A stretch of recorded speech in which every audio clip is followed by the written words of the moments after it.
Ben, je m'appelle Fanny.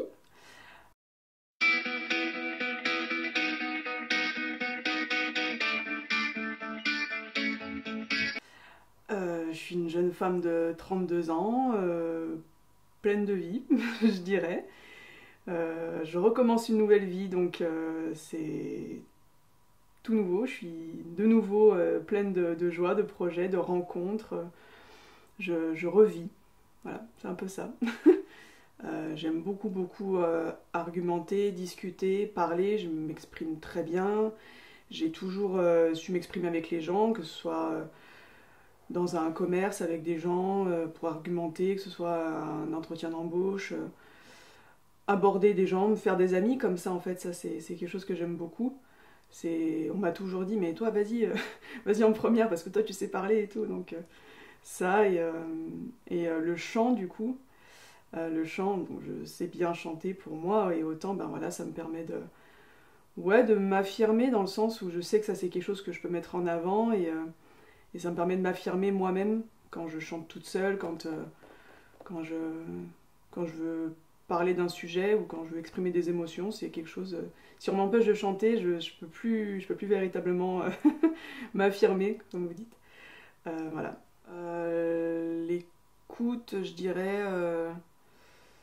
Je sais, je sais pas comment ça s'appelle. L'écoute, l'empathie. J'ai toujours aimé être avec les autres, les écouter sur leurs problèmes, les aider. En fait, voilà, ma mère, elle m'a toujours appelée Mère Teresa. J'ai toujours voulu aider les autres. Alors, j'aide pas tout le monde tout le temps, sinon je me perdrais, mais ouais, le soutien. Le soutien et puis ben, la joie de vivre quand même. J'ai toujours le sourire avec n'importe qui. L'orgueil. J'ai vu ça, je m'en suis en plus, enfin, je m'en suis rendu compte une fois de plus quand j'ai participé au dernier concours de chant de Taux en Seine, où je pensais, même si j'y allais simplement, je me suis dit qu'avec ce que je savais déjà faire, je pouvais y arriver, sans répéter avec personne, sans m'entraîner véritablement, et je me suis dit, je vais y arriver, c'est bon, je suis assez... Sauf qu'en fait non, et on me l'a déjà dit aussi, t'es orgueilleuse. Peut-être un ego un peu surdimensionné, mais je sais aussi l'écraser quand il faut, mais c'est pour ça que j'aime beaucoup être avec les autres aussi et me mettre au service des autres, c'est-à-dire qu'on s'oublie. Moi j'ai fait des séjours adaptés avec des personnes en situation de handicap mental, et là pour le coup on s'oublie, et c'est ça que j'aime, c'est qu'on, entre guillemets, on écrase un peu l'ego pour se mettre vraiment au service des autres. Chanter, ça me remplit de joie, pouvoir mener ma vie comme je l'entends, être indépendante, être en contact avec mes amis, être en contact avec ceux que j'aime. Beaucoup être dans la nature aussi, m'éclater, danser, pour tout ce qui sert à s'exprimer, en fait, le chant, la danse, pouvoir m'exprimer en général, pouvoir faire sortir ce que j'ai besoin de faire sortir. Ça me peine quand je vois que j'aurais voulu faire plein de choses dans ma vie niveau professionnel et que je peux pas tout vivre en fait. J'ai eu un problème par rapport à ça, je me disais mais là je suis dans tel métier mais j'ai envie de faire ça aussi. Mais ça aussi ça me plaît et j'ai envie de découvrir telle ou telle région et j'aurais voulu être là. En fait j'ai envie de tout faire en même temps justement parce que je sais que la vie peut s'arrêter tout de suite et je me dis que j'aurais pas pu faire tout ce que j'aurais voulu faire. Donc je me contente entre guillemets des petites joies, des petites joies du quotidien et de ce que je peux vivre aussi à mon échelle. J'aurais voulu aussi sauver le monde à un moment donné, j'aurais voulu faire partie de toutes les grosses organisations qui s'occupent de défendre l'écologie, la planète, tout ça. Et quand je voyais que je n'étais pas capable de m'engager, je me disais mais c'est triste. Moi ça m'a apporté beaucoup de peine. Je me suis dit mais j'aurais voulu tout faire tout le temps, bouffer la vie, bouffer le monde en fait. Et je me suis rendu compte qu'en fait j'étais toute petite et qu'il faut se contenter d'aider entre guillemets ben, les gens déjà à son échelle. Donc je suis aide à domicile. Voilà. La dernière grosse peine que j'ai eue c'était pendant le concours parce que j'ai pas réussi à faire ce que je voulais faire. Donc ça m'a peiné et je me suis rendu compte de ce défaut-là que j'avais, de cette espèce d'orgueil de dire je vais y arriver, c'est bon, c'est trop facile, alors que non. Et mais j'ai fait ce concours pour voir où j'en étais, et j'ai vu où j'en étais par rapport au chant, à la scène. Donc ça, c'était une grosse peine, ouais, de pas avoir pu vivre ce que j'aurais voulu vivre. Quand je vois qu'il y en a qui se sont vraiment amusés sur scène, j'étais J'étais contente pour eux. Et moi je me suis dit, j'ai loupé ça quoi. Voilà. De ne pas avoir vécu la vie que j'aurais voulu vivre. C'est-à-dire arriver au bout de ma vie, sachant que le bout de ma vie ça peut être tout à l'heure, et de me dire j'ai pas vécu tout ce que j'aurais voulu vivre. De ne pas pouvoir apporter le bien autour de moi. Quand je déçois des gens, des fois ça arrive, et ben là ça me... Quand je déçois des proches, c'est très très dur. C'est perdre un proche en fait, que ce soit par la mort ou par la perte de confiance. On peut m'enlever tout ce qu'il y a dans mon appartement, dans ma maison, je m'en fous, mais alors m'enlever quelqu'un, ou la confiance que même une personne âgée ou un ami ou quelqu'un de ma famille a placé en moi, ce serait terrible. Voilà. La bêtise humaine. La bêtise humaine, l'hypocrisie, c'est-à-dire l'hypocrisie chez chez les personnes du quotidien, autant la bêtise humaine chez les personnes du quotidien qu'on va voir dans la rue, quelqu'un qui jette son mégot, quelqu'un qui a sa grosse voiture de luxe et qui va se garer sur 2 places parce qu'il a une grosse voiture de luxe, ça me... Voilà, et puis après, au niveau géopolitique, tout ce qui est voilà, des gouvernements qui parlent d'écologie et qui ouvrent des mines à ciel ouvert, voilà, l'hypocrisie en fait, vraiment, de dire on est pour ça et puis on fait complètement le contraire derrière. J'aurais aimé que le Covid passe pas par là, parce qu'à la base j'étais dans l'animation nature, dans l'éducation à l'environnement, et quand le Covid est passé par là, le centre dans lequel je travaillais en Ardèche a fermé, puisqu'il y a eu les écoles qui ont fermé à un moment donné. Et à partir de là, ça a tout dégringolé. Et donc j'ai essayé de postuler. J'ai postulé ici à Metz dans une asso où j'ai pas réussi l'entretien, j'ai pas été prise, et c'était un peu un coup dur. Je me suis dit mais je voulais vraiment y retourner et j'ai pas réussi. Après, je vis pas dans les regrets. Des fois j'en ai, des fois par vague comme ça me revient. Quand je suis pas très bien, je me dis mais qu'est-ce que je fais là? Ma vie, je voulais pas ce genre de vie au début et j'aurais voulu vivre vraiment comme j'avais prévu au début. Et puis je me suis rendu compte vite qu'en fait la vie c'est plein de branches comme ça qui se séparent, qui se surdivisent et que quand même j'ai tout ce qu'il me faut entre guillemets. J'aurais aussi voulu travailler dans la recherche scientifique, dans les forêts tropicales. À un moment donné, je voulais beaucoup faire ça. La vie, elle n'est pas fixée. Et je me dis que je peux toujours changer si vraiment un jour je veux vraiment changer. Parce que j'aurais aussi beaucoup voulu vivre en montagne. C'est pareil, quoi. Il n'y a rien qui m'empêche d'aller vivre en montagne. Il n'y a rien qui m'empêche un jour de changer complètement de métier. Parce que j'ai un millier de compétences. donc voilà. Je suis endurante. C'est-à-dire que beaucoup dans le boulot, hein, je parle beaucoup du boulot, mais dans le boulot je suis endurante. C'est-à-dire que encore une fois, je vais jusqu'au bout. Que ce soit en restauration, parce que j'ai bossé en restauration, il y a un service un peu long, un peu compliqué, un peu sportif. Je vais jusqu'au bout. S'il y a un séjour qui s'éternise, des trucs qui s'éternisent un peu, je vais jusqu'au bout. Je vais pas...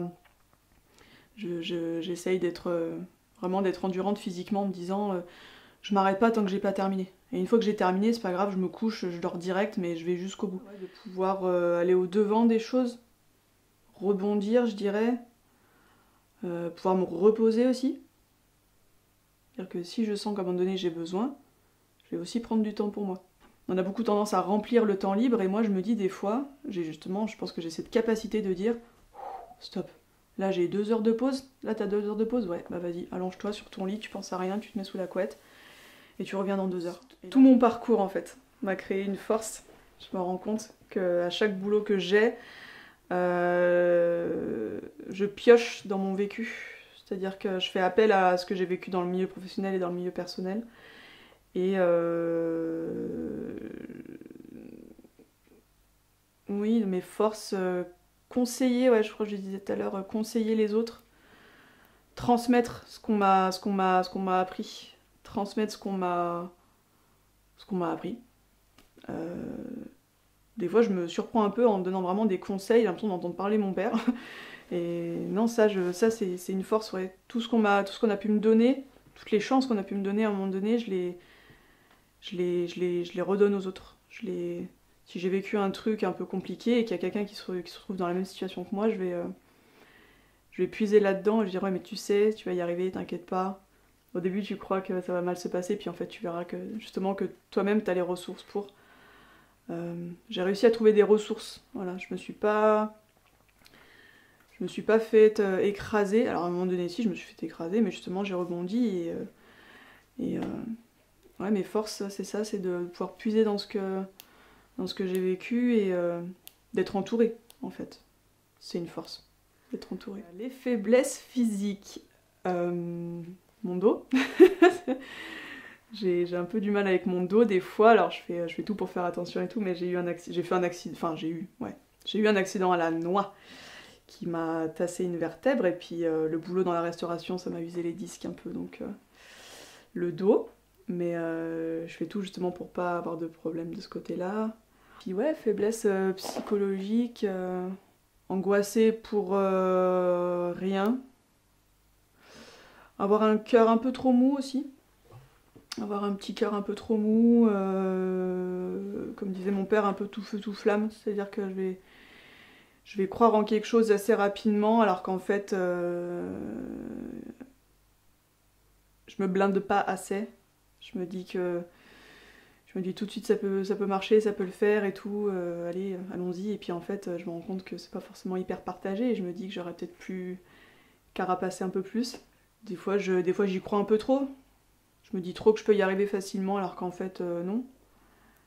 Et surtout, c'est marrant parce que en fait c'est l'inverse. Des fois je m'y crois trop, je me dis trop que je peux y arriver facilement et d'un autre côté, je me dis justement je vais pas y arriver. J'ai peur de l'inconnu. Quand je vais à un entretien d'embauche ou un tout nouveau boulot ou un truc que j'ai encore jamais fait, je me dis je vais pas y arriver. Quand il y a l'inconnu derrière, le grand plongeon, je me dis j'en fais toute une histoire en fait, vraiment. Et alors qu'en fait, ben non, je peux amplement y arriver. Faut juste que je commence le nouveau boulot ou la nouvelle relation ou le nouveau machin. Et là j'y vais. Autant des fois je recherche l'inconnu, je recherche des trucs nouveaux. Autant quand c'est sérieux, quand c'est des choses qui me tiennent à cœur. Ouais, des fois j'ai un peu peur de me planter, ouais. Je prends du temps pour moi, je fais des trucs un peu chiants, un peu obligés aussi. J'essaie de me dire Enfin, j'essaie de faire les trucs que j'ai pas fait depuis longtemps. Des trucs un peu pénibles qui sont écrits sur le frigo depuis 3 mois. Non, voilà, non, je prends du temps pour moi aussi. Je vais me promener, je reste chez moi, je regarde la télé, je vois des amis. Qu'est-ce que je fais? Ouais, je vais faire des courses, je cuisine. Qu'est-ce que je fais? J'appelle mes amis quand j'ai du temps. Je prends du temps pour moi, vraiment pour dire de prendre soin de moi. Me promener, j'aime beaucoup. J'aime beaucoup me promener. Ouais, prendre du temps pour moi et puis ben, comme je disais, pas oublier les trucs un peu importants, un peu obligés qu'il faut faire et voilà. Quand je travaille pas, je fais aussi du graphisme. J'aime beaucoup ça. Alors je peux ne rien faire pendant très longtemps quand j'ai pas d'inspiration, quand j'ai rien de spécial à faire. Autant des fois j'ai une inspiration ou même une commande des fois ou quelque chose que j'ai à faire pour moi perso.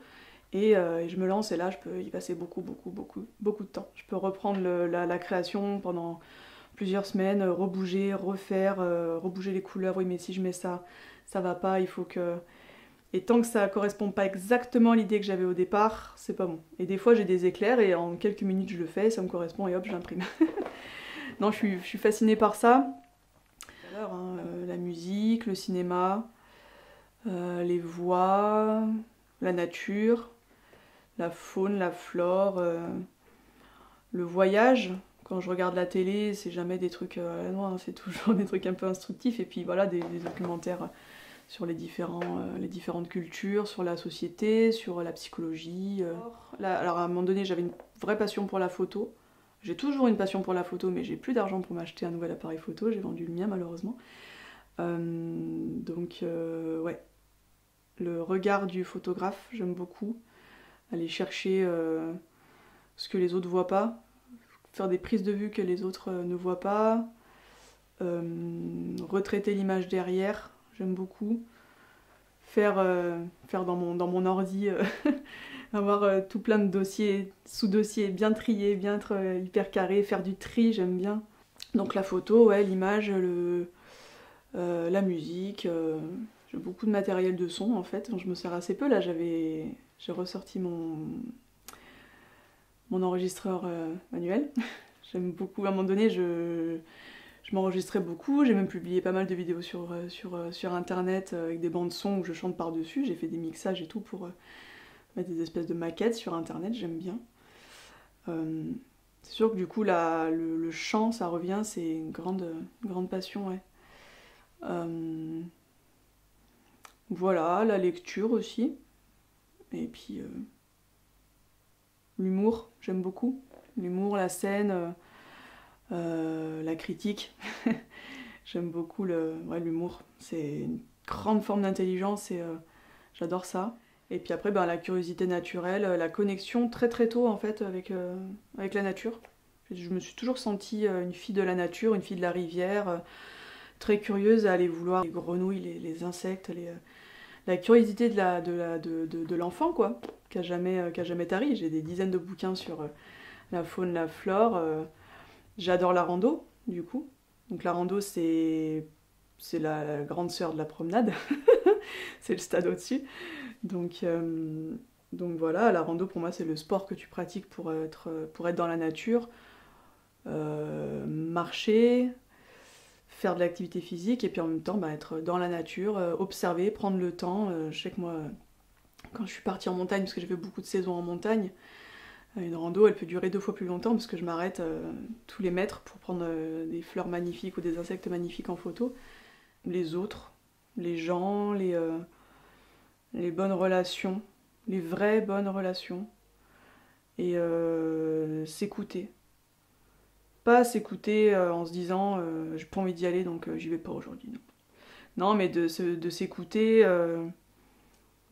soi en fait, de pas se perdre, d'écouter quand le corps il en a marre, d'écouter quand de pouvoir aller voir quelqu'un quand ça va pas, que ce soit un psy, que ce soit tes parents, que ce soit tes amis ou des inconnus, de pouvoir compter sur les autres. Qu'est-ce qui est important? De se sentir bien dans ses baskets, de se sentir bien chez soi, de pouvoir faire des loisirs à côté de ton boulot, de rester dans l'essentiel, de pas être dans l'excès. Pour moi, être dans l'excès, ça amène jamais rien de bon. Faut être raisonné, encore une fois. Puis voilà, prendre soin de sa santé. Prendre soin de sa santé, c'est vraiment... c'est obligatoire en fait, mais prendre soin de sa santé, c'est aussi la santé mentale. Je dirais la sincérité, l'humour, l'envie de... Enfin, l'ouverture au monde, puis le positionnement un peu aussi politique, on pourrait dire. Voilà, des gens aussi qui aiment l'humour, des gens ouais, qui sont sincères, ouverts, faciles d'accès aussi. Ça, j'aime bien quand je rencontre des gens qui sont faciles d'accès. Et puis forcément, après, des gens qui ont un peu les mêmes trucs que moi, comme la nature, être en extérieur. Moi, j'aime bien les gens ouais, respectueux, cool, sympas, avec des passions, qui ont des centres d'intérêt quand même, des gens qui sont intéressés, intéressants. Ouais, comme je disais au début, la bêtise humaine, quoi, des gens bêtes. Les gens bêtes. Les gens bêtes, les gens qui voient pas plus loin que le bout de leur nez, les gens qui n'ont pas de passion particulière, des gens qui cherchent pas à s'intéresser, qui cherchent pas à voir plus loin à voir plus loin, qui vont avoir des infos comme ça qui arrivent sur les réseaux, qui vont se faire des théories de fous et qui cherchent jamais à aller voir ce qui se passe dans le monde. Ça, c'est un truc, ça m'énerve. Des gens qui n'ont pas d'humour, des gens qui sont pas ouverts, des gens qui sont pas présents, des gens qui en ont rien à foutre de rien. Il y en a des gens comme ça, moi j'ai l'impression que des fois que je les sens un peu de loin et je me dis ouf, ce genre de personne, même pas je vais essayer d'aller la voir. Je vois vite les gens qui vont me correspondre, des gens ouais, un peu fermés, pas facile d'accès, Moi j'aime bien les personnes faciles d'accès.